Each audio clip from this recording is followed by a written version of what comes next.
Hi ಎಲ್ರಿಗೂ ನಮಸ್ಕಾರ. ಎಲ್ಲರೂ ಚೆನ್ನಾಗಿದ್ದೀರಾ ಅಂತ ಅಂದ್ಕೊಂಡಿದ್ದೀನಿ. ಇವತ್ತು ಮಾಡ್ತಾಯಿರೋ ರೆಸಿಪಿ ಬಂದು ಚಿಕನ್ ಕಬಾಬ್ಗೆ ಬೇಕಾಗಿರೋ ಇಂಗ್ರೀಡಿಯೆಂಟ್ ಬಂದು ಕೊತ್ತಂಬರಿ ಸೊಪ್ಪು, ಪುದೀನ ಸೊಪ್ಪು, ಕರಿಬೇವಿನ ಸೊಪ್ಪು, ಹಸಿರು ಮೆಣಸಿನ್ಕಾಯಿ, ಬೆಳ್ಳುಳ್ಳಿ, ಶುಂಠಿ ಎಲ್ಲನೂ ತರಿಯಾಗಿ ಗ್ರೈಂಡ್ ಮಾಡ್ಕೋಬೇಕು. ಗ್ರೈಂಡ್ ಮಾಡುವಾಗ ನೀರೇನಾದ್ರು ಬೇಕನ್ಸಿದ್ರೆ ನಿಂಬೆ ರಸ ಹಾಕಿ ಗ್ರೈಂಡ್ ಮಾಡ್ಕೋಬೋದು.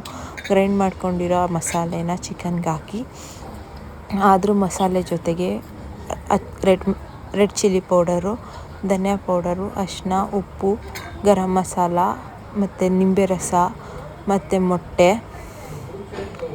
ಎಲ್ಲನೂ ಹಾಕಿ ಕಲಿಸ್ಬೇಕು. ಅಕ್ಕಿ ಹಸಿಟ್ಟು 1 ಸ್ಪೂನು, 2 ಸ್ಪೂನ್ ಕಡಲೆ ಹಸಿಟ್ಟು, ಯಾವ್ದಾದ್ರು ಕಡಲೆ ಹಸಿಟ್ಟು ಯಾವ್ದು ಬ್ರ್ಯಾಂಡ್ದಾರೋ ಯೂಸ್ ಮಾಡ್ಬೋದು.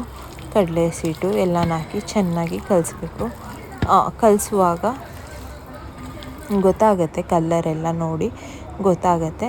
ಎಣ್ಣೆ ಕಾದಾದ್ಮೇಲೆ 10 ನಿಮಿಷ ಬಿಡಬೇಕು. ಕಲಸಿರೋ ಕಬಾಬ್ ಚಿಕನ್ಗೆ ಮ್ಯಾರಿನೇಟ್ ಆಗೋಕೆ 10 ನಿಮಿಷ ಆದಮೇಲೆ ಕಾದಿರೋ ಎಣ್ಣೆಗೆ ಚಿಕನ್ ಹಾಕಿ ಫ್ರೈ ಮಾಡಿದ್ರೆ ಕಬಾಬ್ ರೆಡಿ ಆಗುತ್ತೆ. ನಿಮ್ಮೆಲ್ಲರಿಗೂ ಈ ರೆಸಿಪಿ ಇಷ್ಟ ಆಗಿದೆ ಅಂದ್ಕೊಂಡಿದ್ದೀನಿ. ನಿಮ್ಮೆಲ್ಲರಿಗೂ ಇಷ್ಟ ಆದರೆ ಲೈಕ್ ಮಾಡಿ.